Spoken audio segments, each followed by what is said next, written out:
Hey everybody, and welcome to another Geeky Grind. I actually don't have a coffee with me today, so we're just geeky, no grind. So today's video, we are going to show you how to get a Hormaguant battle ready with craft paints. Yes, craft paints. This color scheme for this Tyranid model is from my custom design of it. I started my Tyranid army when I was still, I hadn't bought Games Workshop paints yet, and I was just using what I had on hand. And what I had on hand was a bunch of craft paints. Namely, I had some neon craft paints, and I was like, oh, alien bugs? What would be cooler than having these things be blacklight reactive? So my Tyranid army started with this, and because at the time I didn't know that there was blacklight reactive high-end paints. Golden acrylics, they're high flow acrylics. They have some neons in that paint range, which I haven't gotten my hands on yet. I'm planning on getting some as soon as I can run over to Michael's, but for right now I'm working just with my apple barrel acrylics. These are all stuff I got at Walmart. They're $1. Well, they were $1 a tube. I think they're $1.25 a tube now. But what I do for these whenever I'm using craft paints on minis, which I don't do as much anymore, except I'm keeping the tradition going with using these on the Tyranids, is I transfer them over to the dropper bottles. I use about 25% of the bottle I fill up with water. The rest of it I fill up with craft paint, I drop a ball bearing in, and I just give it a shake. And I get it nice and thoroughly mixed before I use it. And yeah, let's go over the paints, and then we're gonna dive into the video. So for the palette for this, we've got some straight up black, some fiery red, and then we've got our neon pink, our neon yellow, our neon purple, and our neon green. Of course, as always, our list of paints is right. Our list of paints is right here. Give you a minute to write those down, and let's start the video. All right. So I'm just I got this all zenathal primed. That's with my black Vallejo surface primer, and then going over with my white ink. And I'm just working in my purple. Purple I use for two different types of the flesh tone for the minis. The harder skin, I use the purple on. Just giving this a good base coat. I know that it's pretty thin and translucent, so I'm going in here pretty thick. But when the paint dries, it will adhere. A lot of that water will evaporate off, and the paint will adhere onto the mini. This is also one of the reasons why you want to prime this. Give it a couple of coats, just so you actually do build up that stick, because it's going to be impossible to get craft paint to stick onto bare plastic. So definitely, if you're a fan of layering, you can definitely work this up in many thin coats. But you know me, I am a slap it on speed painter, so I'm just slapping this purple on everywhere it's got to go. All of the skin is getting covered in this nice neon purple. Just coming in here. I'm not really too worried about the armor plates. I'm going to come back in with, when I come in and do the black, I'm going to be a lot more careful. I think I'm actually going to switch to a skinnier brush. But this is just my good size 0 basing brush. Getting everything nice and coated. Sure I'm not leaving any exposed skin, any spots where the coverage isn't as good as it should be. Or at least trying my best to. I can see a little bit up near the armor ridges that I missed on this while I was painting. But, alright, now we're coming in with the black. And again, I switched over to a smaller tip brush at this point. It's probably one of my 000s. And for the black, I'm just coming in and hitting all of the hard actual chitinous bits on the mini. Making sure I get the hooves, the scything talons. And this is the hard objects that are going to be either taking damage or dealing damage. So you really want them to look. I'm trying to go for like a stone-ish look on these. And look very hard, very shellish. One of the things I love about the Tyranids is they are so inspired by the aliens from the Aliens movies. So that's why I wanted to use craft paint. I wanted it to have that different texture than your normal modeling paints. I know that these kind of dry, kind of chalky sometimes, and have that weird texture to them, which I'm looking for. That alien outside the universe, not of this world or any world mankind has ever known feel. I really want to tap into that for my nids.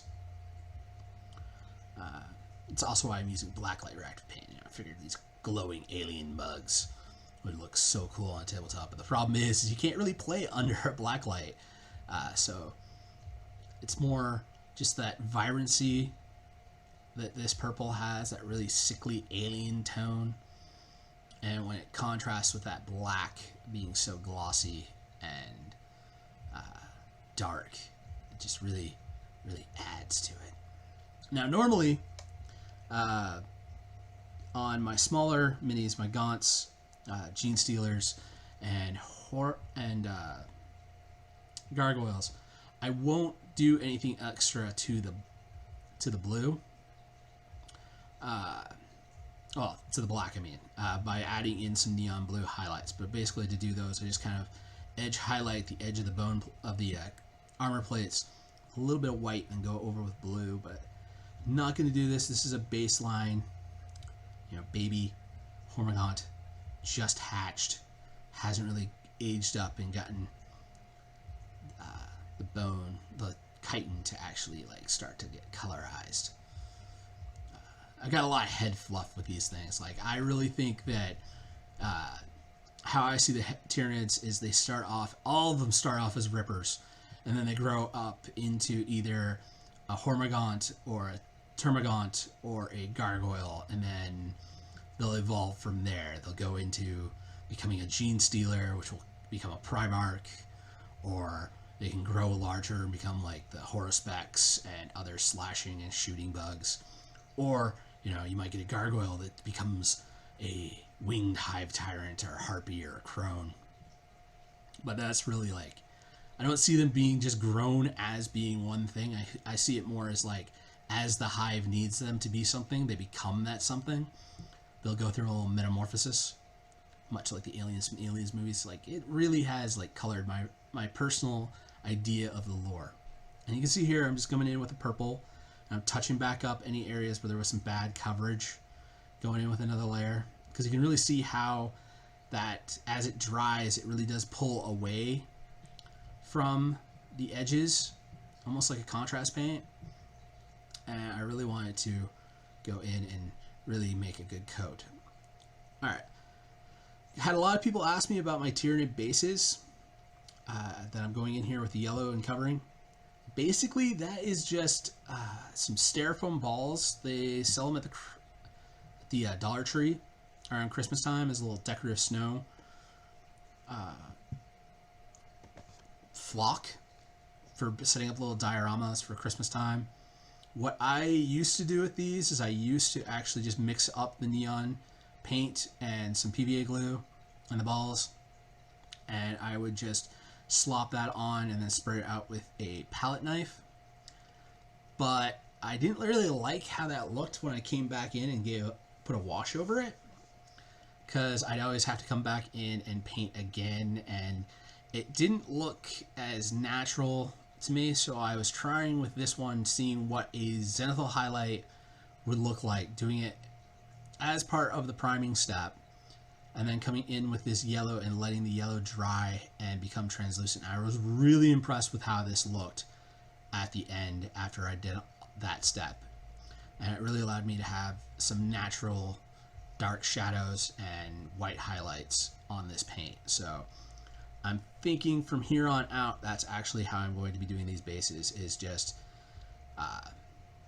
coating the base with my glue and styrofoam balls, then letting those dry, then taking it to the airbrush, getting the zenathal prime done, and then just doing this layering of yellow. Alright, here's where the green's coming in. Bringing that in on the tongue. I know in the camera light it doesn't look too much different from the yellow, but trust me, that is green. It's also mixing with a little bit of wet purple still on the tongue. Should have let that dry a little longer. But, you make mistakes. And the best thing you can do is just slap more paint on it. Cover them up. So got the tongue done. But that mouth isn't looking 100%, so we're just going to take some more green, and we're just going to splatter it right in there. Yeah. Give it some drool. Make it look really nasty, like it's all over everything. Yeah. You can already start to see where that purple's drying, how it is actually making like the highlights and the shadows based off of the zenathal prime. It's really nice. Alright, here we're going in with some gore. We're putting some blood on these scything talons. And I just like to use the fiery red here. I mean, if I was going back in and doing some more stuff to this, which I plan on doing at some point with all of my gaunts, to put them up to the standard that the HQ units are at. But this is just a battle ready video. I would put a little bit of blood from the blood god, let that drip down and pool on the tip. But right now, I'm just looking about getting this mini ready for the tabletop, and that's really just my goal with troops. You know, your HQs is where my HQs is where I like to spend my time. But for me, this is battle ready tabletop standard. We're ready to go. And I realized I didn't use the pink, but if I could use that pink, I would probably go back in and get all of the creases, like in the elbows, the wrist, all the joint areas. I'd go back in and put that pink in, just to break up the purple, give it some more texture, give it some more detail. But that's a project for future Fen. Right now, that was just me getting the model ready to be on the tabletop. So I want to thank you all for joining us. If you like this video, please, hit that like button, share it with your friends, and we are going to go back and do some next level steps to this Hormaguant in the future. But I just wanted to show you how to get battle ready. So to catch me when I am actually pushing this gaunt up to the next level, hit that subscribe button if you're not already subscribed, and we'll see you next time. Peace.